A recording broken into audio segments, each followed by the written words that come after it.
So with that, no further ado, since we are at 9:30, I'm going to turn over the stage to the first panel moderated by Debra Lee. Debra is a Cree, Mohawk, and Métis librarian, and she has been the Indigenous Studies Liaison and Aboriginal Engagement Librarian at the University of Saskatchewan since 2011. And with her on the panel, well, I'm going to let her introduce the panel members so that I don't mess it up. But anyway, welcome, Debra.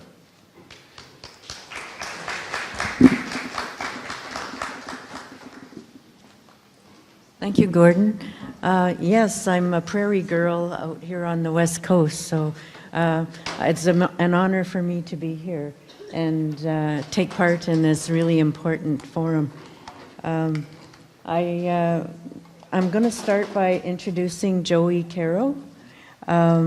He is a chairman of the Penellicat Tribes Elders Treaty Committee and a member of the Hulkaminum Treaty Group's Elders Treaty Committee for the last 20 years. He has been the research director and communications director for the Hulkaminum Treaty Group, which represents 6 tribes located on southeast Vancouver Island, includes the Cowichan, the Lake Cowichan, Halalt. My apologies if I don't get the pronunciation right. Penellicat, Chemainus, and Liaxon tribes. Joey started out as a volunteer on the Ministry of Forests Traditional Use Study for the HTG in 1995, and he has continued this project even when, including the mapping, even when the funding ran out, and he's been very involved ever since then with his groups. I'll just leave it at that and welcome Joey to the panel.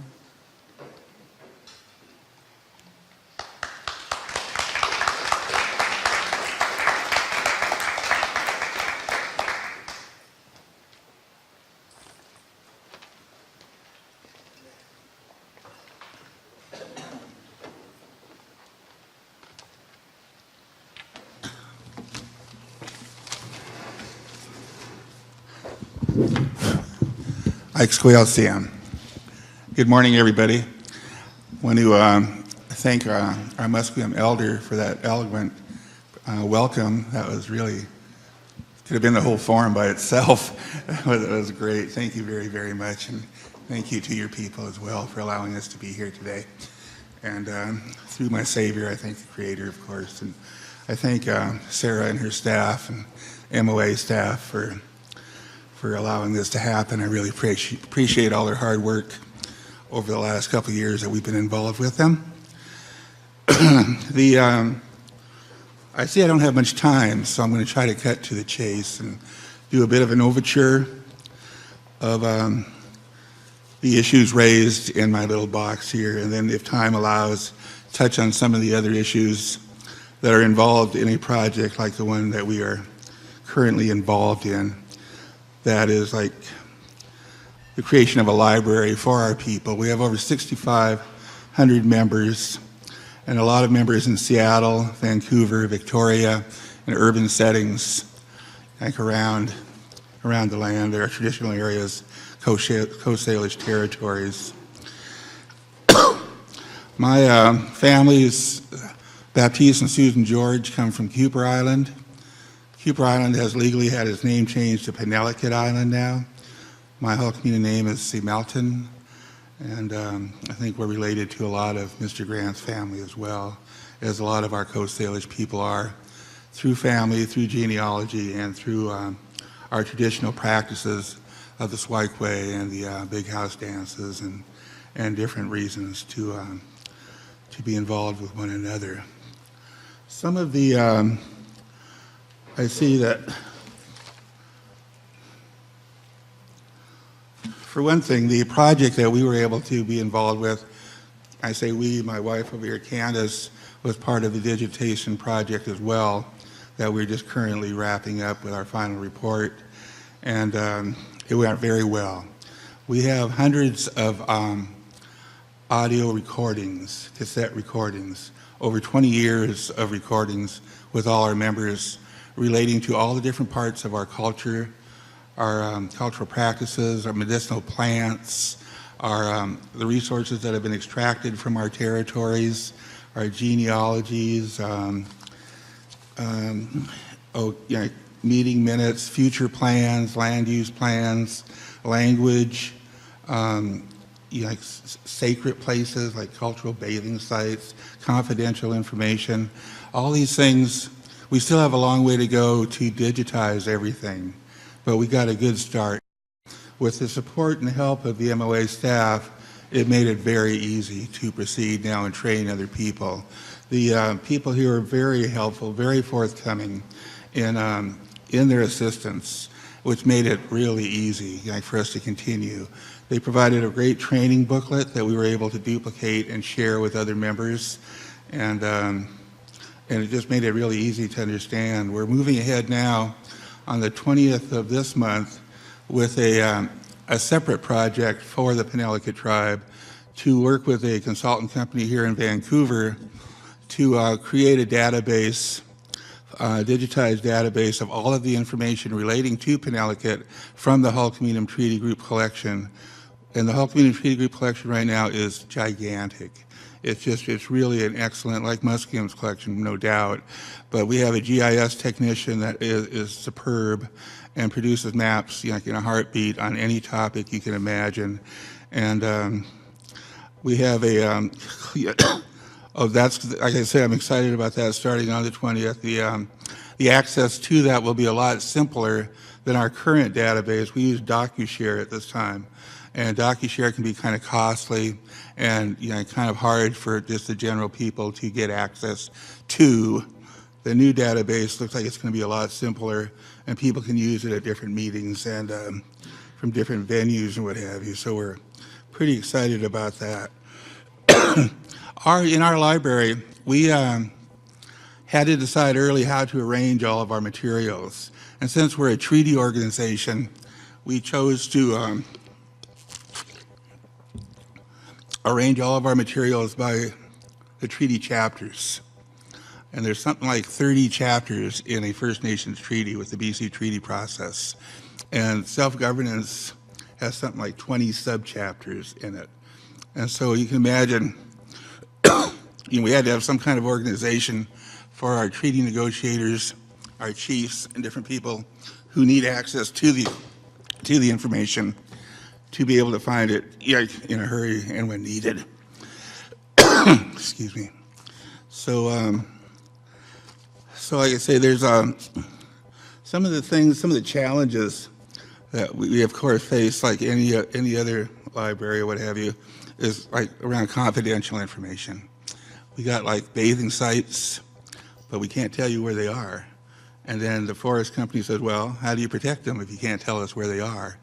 And then you got members who are not part of the bathing tradition, or you got people who are not part of the mask, or you have people who, when you study genealogy, you get access to Indian names, and one letter out of place, and you have a different name. And but people are insistent that, well, this is our treaty money paying for this information. We want it, and you're going, well, we have confidentiality agreements in place. So it's really important to have policy, strong policy in place, stand by your policy, and let someone else take the knocks or what have you. But it's hard because you have to be true. You have to protect what you're entrusted with, and it's critical that you do so. Photos, again, Candace is the queen of photos. She probably has more digitized photographs than Edward Curtis, or I don't know who else to compare to, but the lady has thousands of digitized photos, and she corrects photos. She can correct damaged photos and what have you, and erase noise from audio things, and just really taught me and our staff quite a bit about that. And good person to talk to if you want to learn about different collections. She's worked with Dan Savard, and she's worked with University of British Columbia Indian Chiefs collection, and different great people who have awesome collections of old photographs and family photographs, and those also become kind of touchy when you get around to cultural burnings, you get around to big house gatherings, memorials, things like that. What becomes private property, what becomes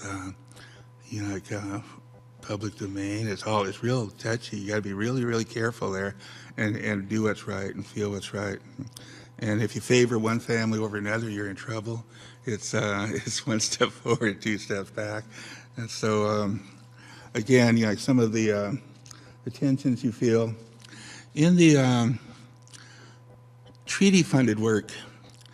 You're only allowed to work on certain things with their funding. They have strict criteria.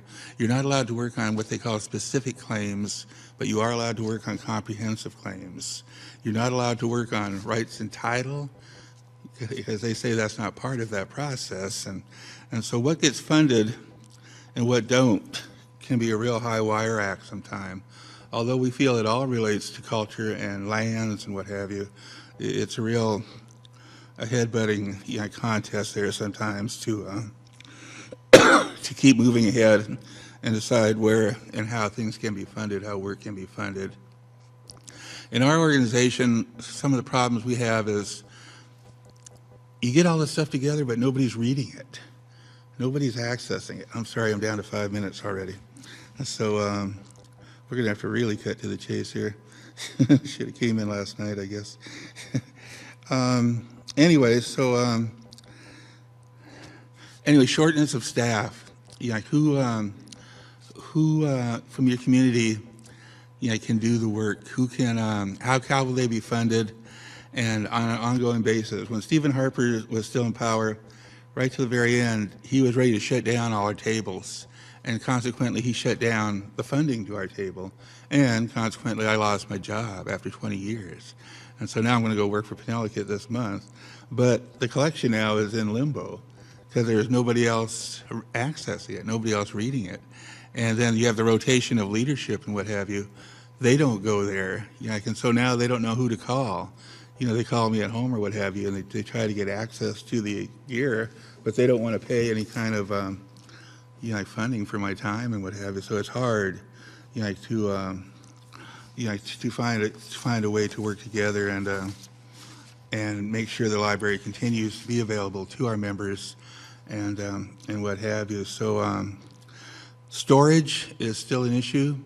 Right now we have a big piece of our library in one of those storage units outside the city of Duncan, and it's looking a little scary right now.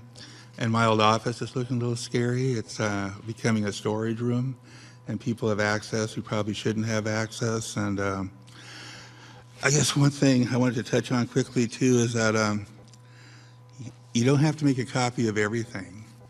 It's like I just left the First Nations Summit for 3 days, and they give you a booklet that's this thick with every meeting, then all these handouts, and then you add that up shelf after shelf after 20 years or so, and you've got a whole storage room of just stuff that you can go to their website and access. You can go to the University of British Columbia Indian Chief website and access their documents. They have the RG10 files all digitized now. You can go to the Assembly of First Nations website, and they have the First Nations governance booklet that's available. So you don't need to access everything, like fisheries, Aboriginal fisheries, or things like that, and have it taking up space in your library. You can go to these different places and access it when needed or what have you. But it's important to know where to go.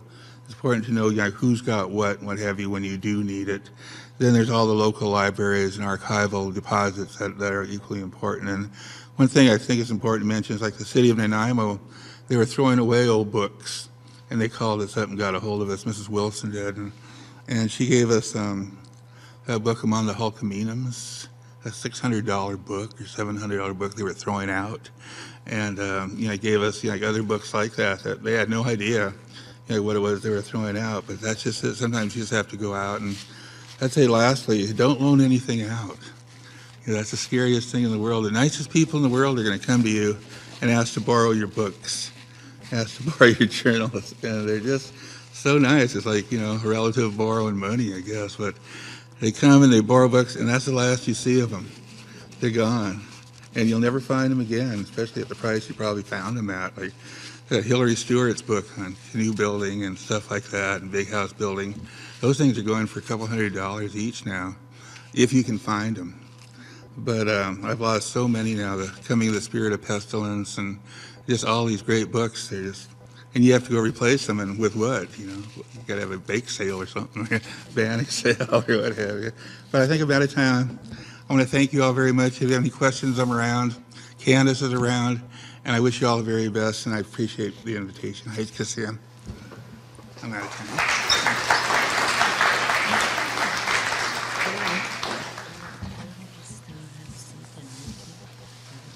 Okay, sure. Sorry, I didn't explain that. Okay, our next panelist is Dr. Bernice Tucci.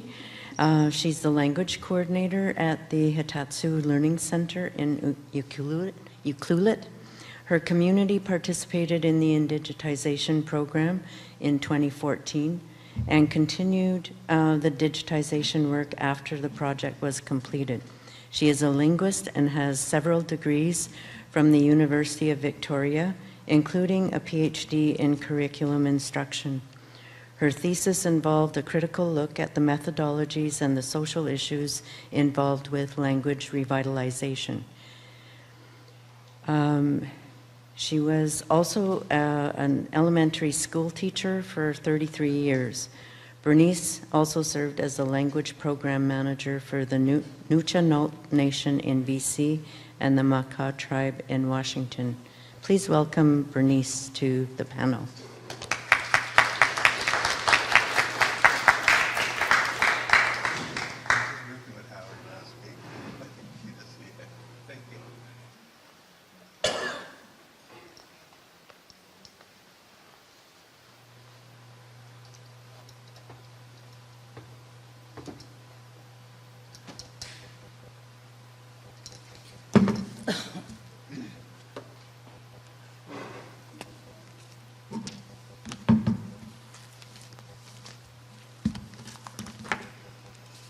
Hello. Am I being received? I'm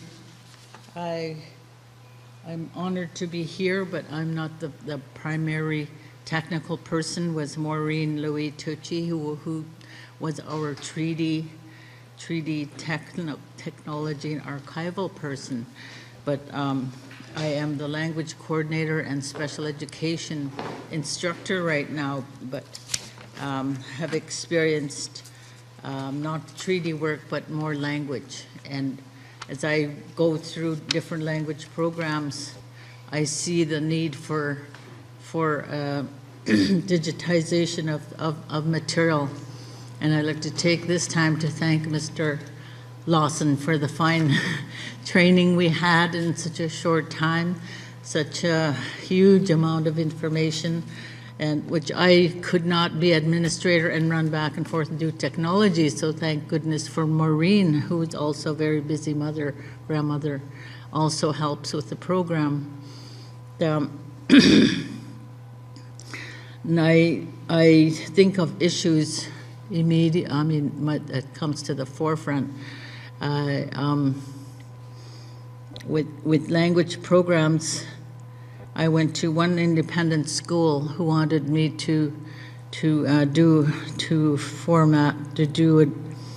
curriculum design for them, because about 6 or 7 linguists had come and given them material. No kidding, it was a cupboard from floor to ceiling with curriculum material, with language data, dictionaries, everything in the world but what they needed for scope and sequence for K to 6. And it was a huge enterprise. I said, it's straightforward. Tell me what you're teaching now and what you think might not be necessary to the teachers. And we just picked and choose and then got a curriculum, but they have an archive of their culture. And of course, culture, you can't have a language teacher teaching you without emphasizing some culture as well. So we still have, in the Youth Without Government, stacks of data that haven't been worked because we don't have a linguist on hand to work with that daily. So I worry about the stacks of my personal data from DT First Nation, which involves language that I've done on scraps of paper and thrown in my, it's not put in anywhere, it's just in my stuff. And little notes about the culture here and there that elders tell you everywhere in all my books. It's a huge enterprise that I'm just now beginning to see the need for youth to come in and add the data to our piles and piles of what we have digitized to date.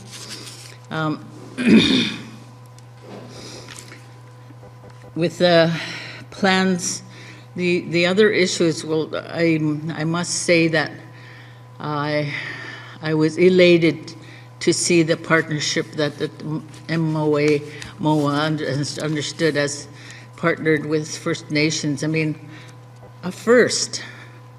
I went to the Museum of BC, where my ex-husband is a chief, and he had a curtain refurbished so the original can go to the States somewhere. And they'd asked him could he do his two-party, that was his right as a chief. And to me, that I had not seen the museum present a living culture before. I said, I just had a straightforward no. That's very spiritual material for your use, for our people. You cannot do that in that context. You use only welcome songs, not your own tupati. That isn't respectful. And he did. He listened. He didn't explain. But that was my first encounter with institution as a place to save our culture, but not to use it. And I applaud what MOA has done to actually bring our culture alive by the several displays I've seen. And this is giving proper respect to our cultures, proper hopes that people who were subjected to residential school and government policies that made us lose a lot of who we are. But thank goodness there are some semblance of our culture kept throughout philology or linguistics and what have you. But I just wanted to make that note of appreciation of how I felt. I was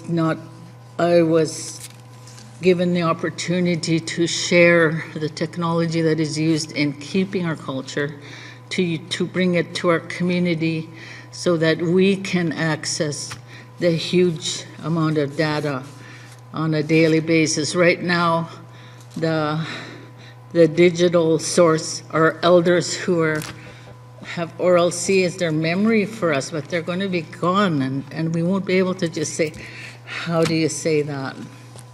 What does that mean? Could you elaborate why it is named that? They won't be there. And I first began linguistic research with the grandfather, Charlie Jones in Port Renfrew. We have no more speakers now, but he was over 100, and I was able to record him with a cassette. And this man was my experience of oral C and history. And I didn't realize he was the last one that I'll ever hear do that.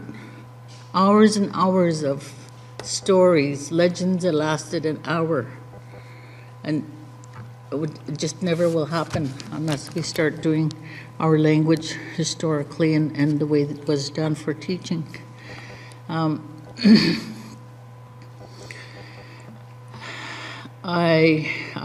aware of how the cassettes eventually crack and come apart, because I had cassettes for many years and have now just retrieved material I did in the 70s from the University of Washington. I didn't go to University of Washington. I went to University of Victoria and UBC, but my dad ended up in University of Washington because that's people who gave me a small grant to do my work. So my materials are in special collections, and thankfully through this program we were able to digitize my tapes that I did with DT Daw Nation, Makah Nation, and whoever else I happened to tape, and also the youth that I work for now. I work for a nation that is not my original dialect, but I am a semi-fluent learner all along because I'm teaching it.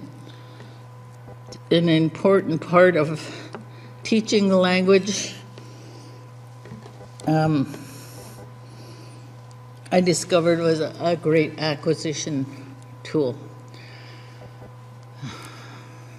Through teaching a language, I learned and also make my students make them. There's a authoritative teacher. Their assignments are to help their spouse, to help their child, to teach their child. Another person is good with writing the IPA on the computer, so her assignment involves doing that. Another person is good with other computer features. Someone else may have picked up a digital app on their iPhone. So many different skills, so their assignments are dependent on where their areas of skill amounts to. And that's a realization of our small community, when it comes to teaching. I have one elder who speaks fluently, but because of residential school will not teach more than 2 people.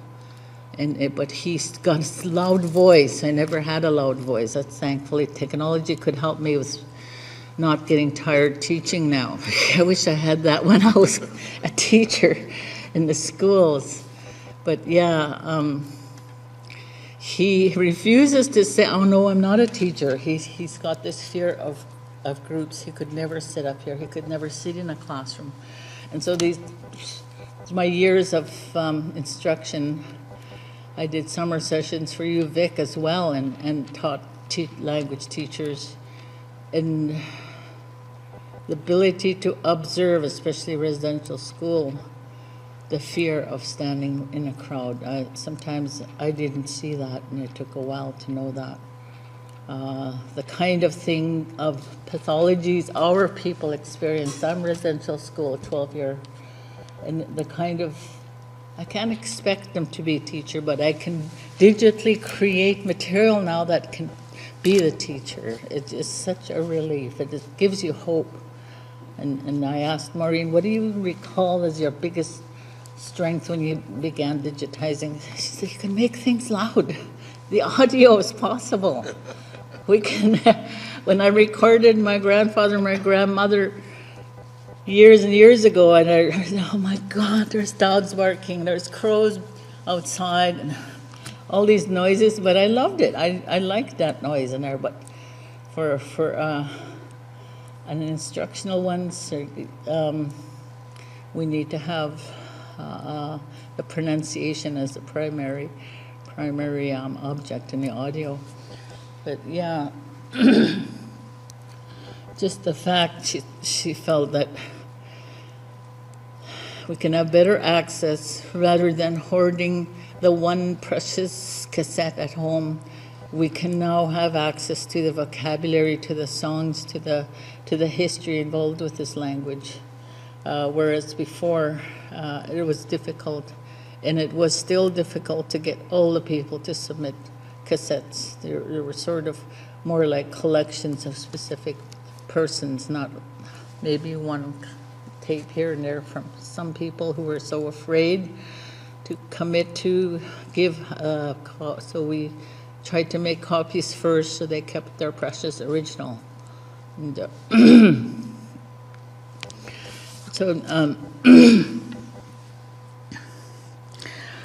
I have a bad throat now from years and years of forcing my voice to be loud. I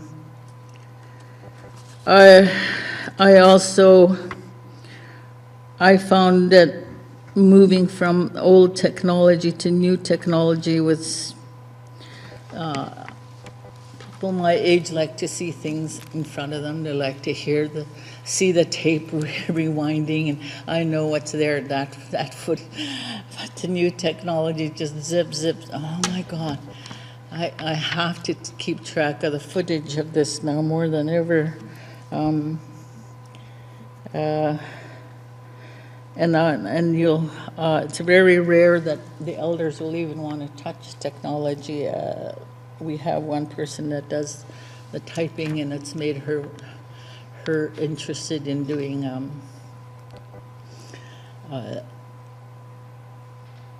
what is it when you put the picture with the word? Pardon? Power plant? No.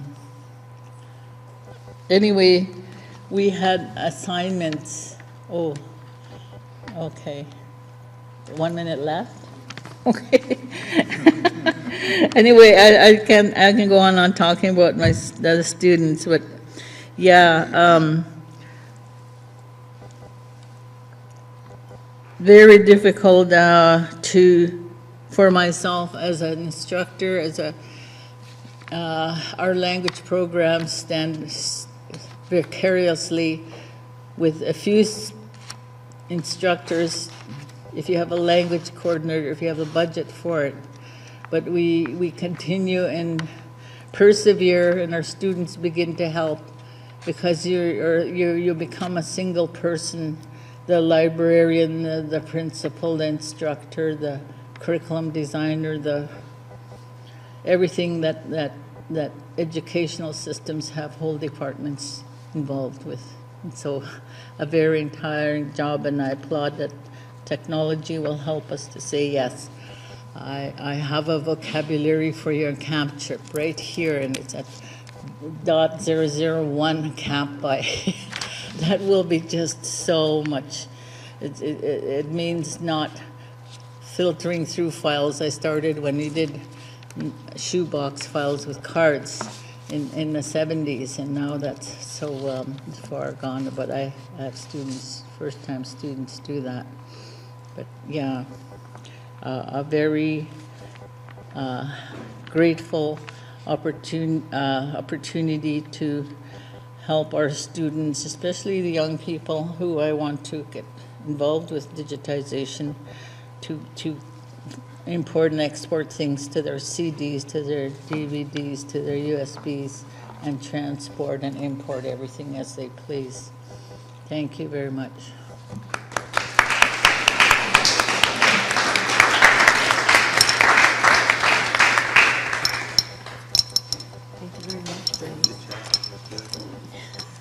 Okay, so our third and final panelist for this panel is Rory Heustis. His traditional name is Gu Wee, and he's Celtic from Bella Bella, BC. He completed his Bachelor of Arts degree in First Nations Studies and Anthropology at Vancouver Island University in Nanaimo. Since finishing his BA program in 2011, he has moved back home to Bella Bella and is currently working in the Heiltsuk Cultural Education Center as the Resource Center and Research Assistant.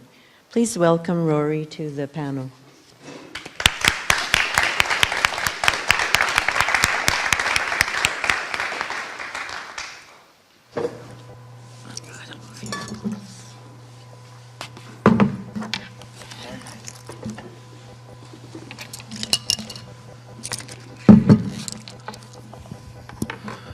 Kaya siya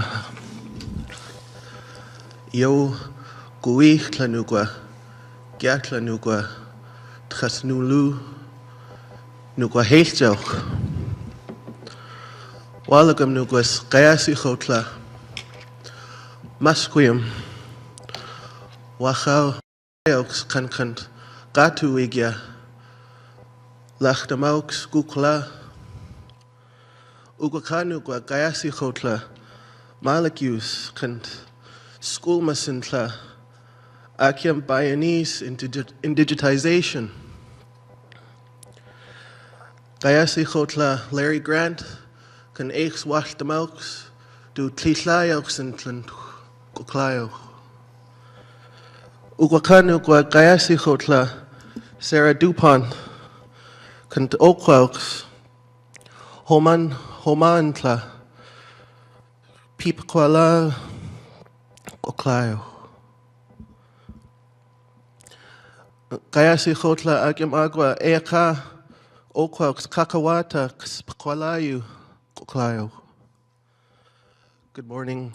My name is Rory Heustis. My traditional name is Gui, and I come from the Heustis Nation from Bella Bella. And I've come today to speak about our Indigitization project, but I guess I will first translate what I had said. I'd just like to acknowledge the Musqueam Nation for allowing us to gather on your land today. I'd like to thank Larry Grant for your great words this morning and for welcoming us into your territory.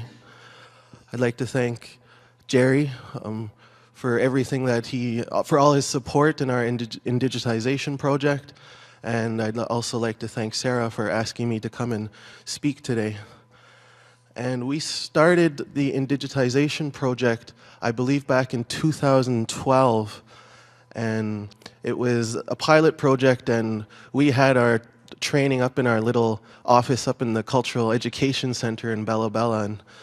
And there was two of us that did the training, and Terry Ivan Reed was the other person, and I believe that he was part of the Indigitization program through the Uikinuch this past year.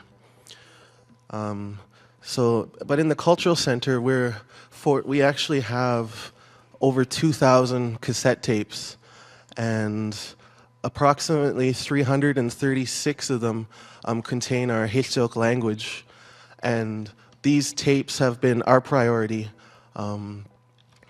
The language, the tapes include language such as autobiographies, which in the 1970s, our chief counselor at the time thought it would be a great idea to get the stories of the elders at that time. So in the 70s, the elders that were born in the late 1890s and early 1900s were interviewed about their life growing up, what they saw, how they went out into the land and gathered their traditional foods and everything like that. So we're really fortunate to have that materials, and we have different word lists that have been compiled.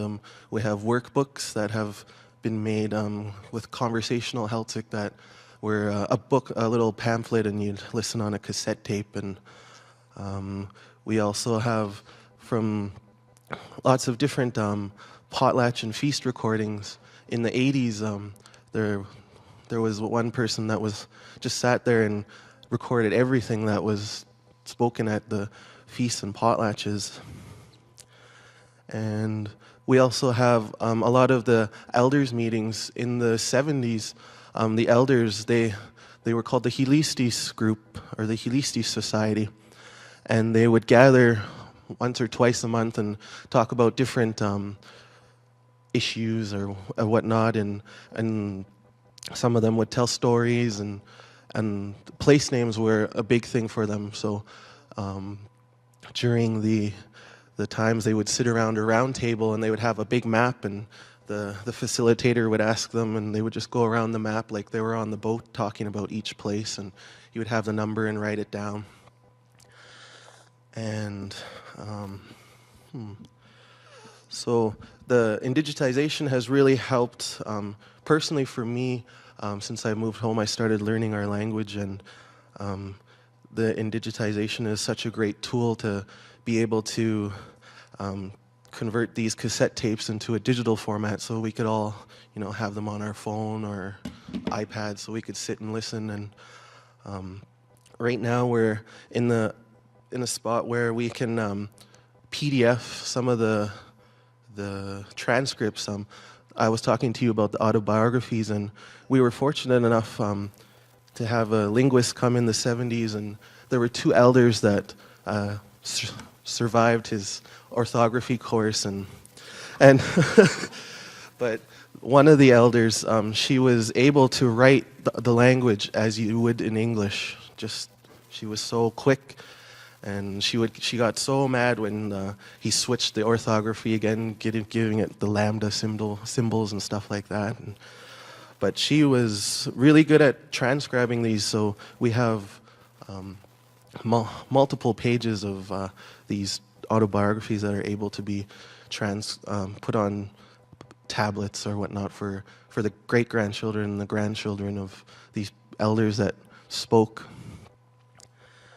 And it's also helped, as many of you know, there are different parts of the language. You know, you have your daily conversational language, you have your potlatch and your feast language, and you even have a different way you speak when you tell stories.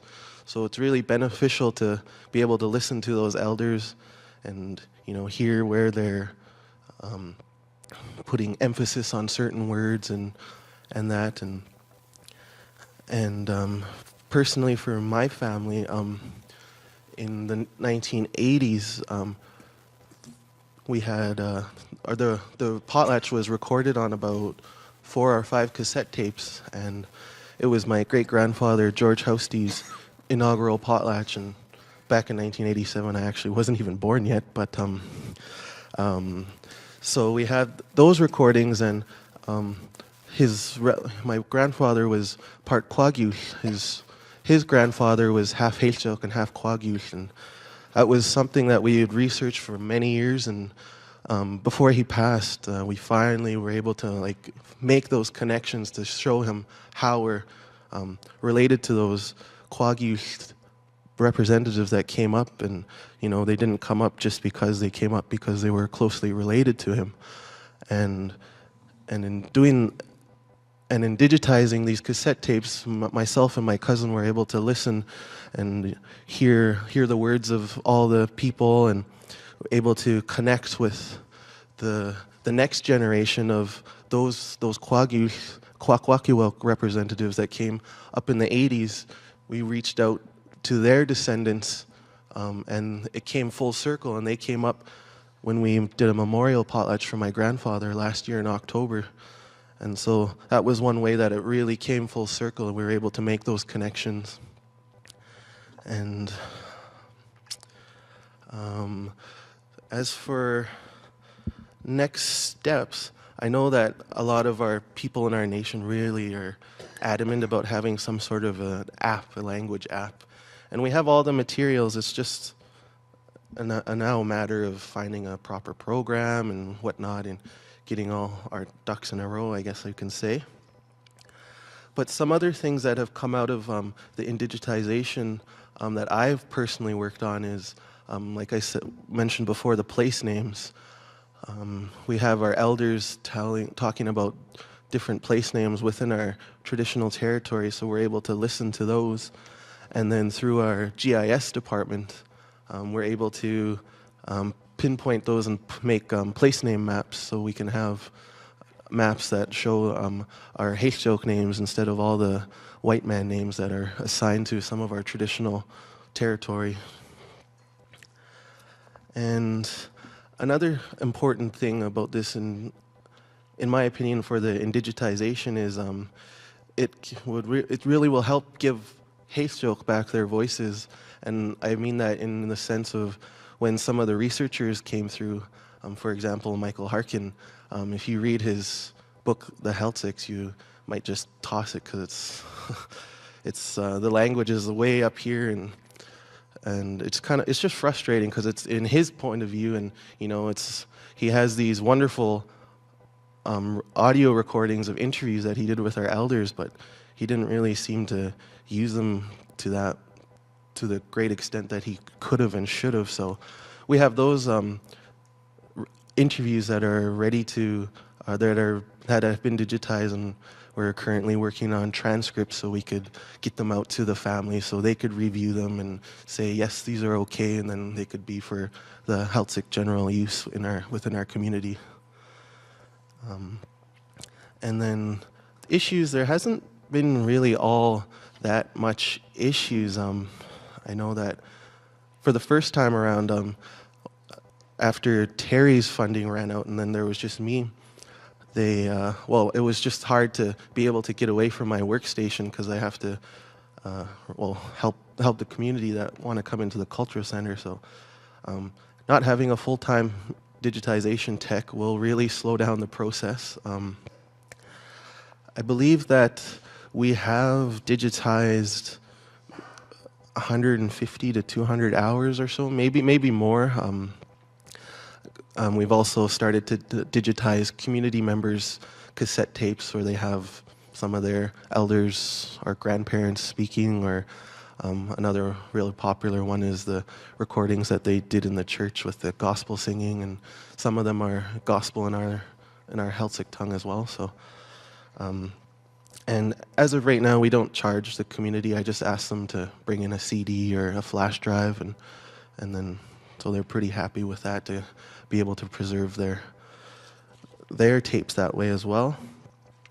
And one of my, it's not really an issue, but I was really getting frustrated when you have a 45-minute tape, say, and you sit down and 5 minutes in, it goes blank, and you have 40 minutes of blank, and you just have to sit there. So I'd say have a book or something so you could read. You're getting right into the great information, and then just nothing for 40 minutes. So that was one of the bigger, the most frustrating parts for me, was just having to sit there and wait for the tape to finish running through the digitization. But that's just me wanting to keep digitizing more and whatnot. And but it's been great to be able to sit and listen. And for me especially, because I'm hearing my great-grandfather's mothers, both sides. There's recordings of them telling stories and whatnot. So it's been really eye-opening for me, and I'm really grateful to the Indigitization project and for all their guidance. And yeah, I guess I think I'm done talking now. Kaya siya was kaya siya okwaks kakawata kspakwalayu. Thank you for listening to me today. Wait.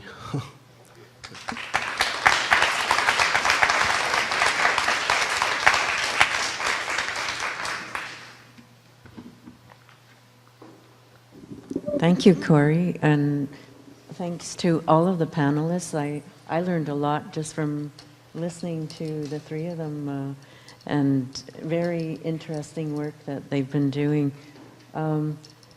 There's about maybe close to 10 minutes left for questions. Anyone have a burning question at this point?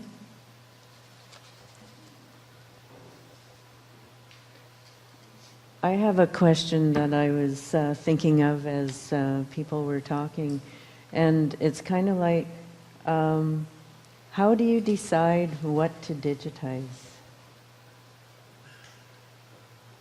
At our table, it's kind of a priority. Our priority issue at the treaty table as we deal with the province and the local municipalities or the federal government. It could be a protection of a burial site, and we need information about that, about that piece of real estate or that area or the potential discovery areas. We have archaeology people that come in. We have harvest areas that they create national parks within our territory, our marine protected areas. And so it's kind of like a case by case. We have to, like I say, I probably have 100 topics here that have to be prioritized, and so that's what we'll do. We'll go through there and say, well, this is what we need, and this is probably what we're going to anticipate needing in this next year's work plan, and let's prepare for it. And I guess that's how we kind of proceed at our treaty table. Heichka?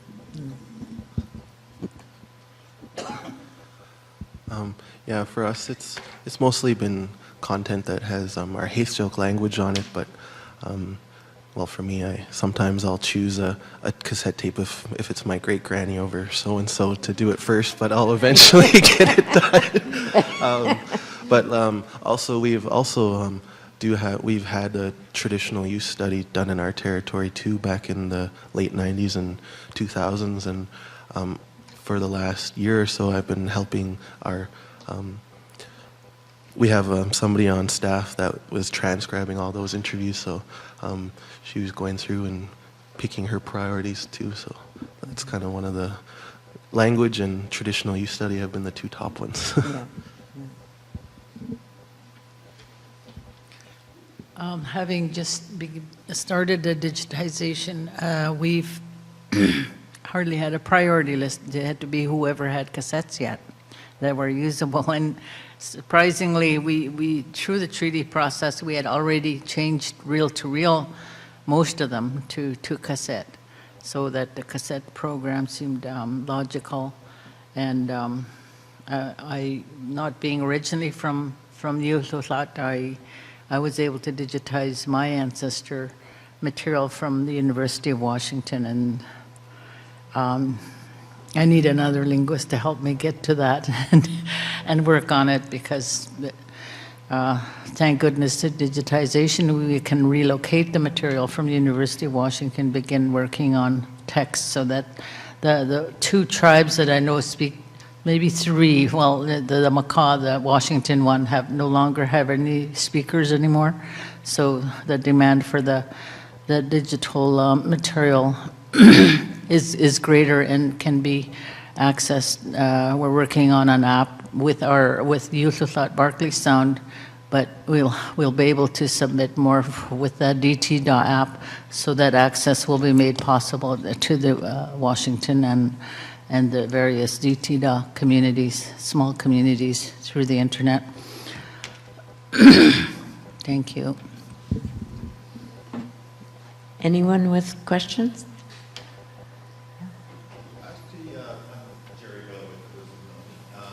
I just had a comment, because I know that Jennifer, who works with Rory, had told me a few years ago, after we'd done the initial training, that when fall rolled around, you were selecting based on hotlines that were coming up. And I use that a lot in talking to people about selection, and that community centers often have a single person and they respond to what the community needs. And that was one of the really great examples that I've found that from my own nation, that Rory was just digitizing based on what families have potlatches coming up, and then getting those back to families so that they could help to structure, community cultural practice. Other questions? Sure. Thank you. Thank you. The damaged materials are pretty important, and the training that we received here dealt with reviewing the data before actually starting the digitizing work, and that was important. That turned out to be very critical.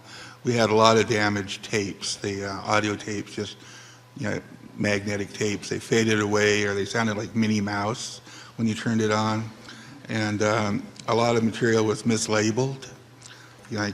We had a lot of different students coming in and helping over the years, and a lot of duplication, a mammoth duplication, sometimes 3 or 4 or 5 sets of the same stuff taking up storage space, and we're not sure why, then oftentimes mislabeled. And then deceased members.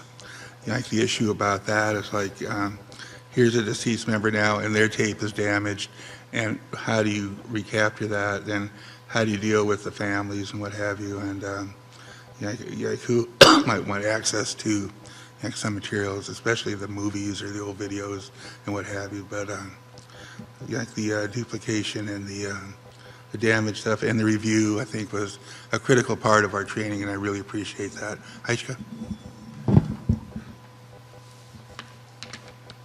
I think that's about all the time we have for this panel. I'd just like to present some gifts to the panelists, and let's give them another round of applause.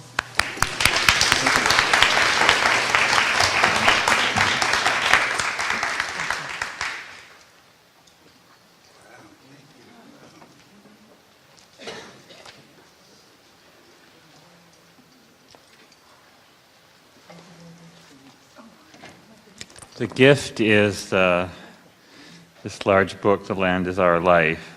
Without the land, we can't survive. It's as simple as that. And I'm going to give a gift as well to the moderator, Debra. Thank you.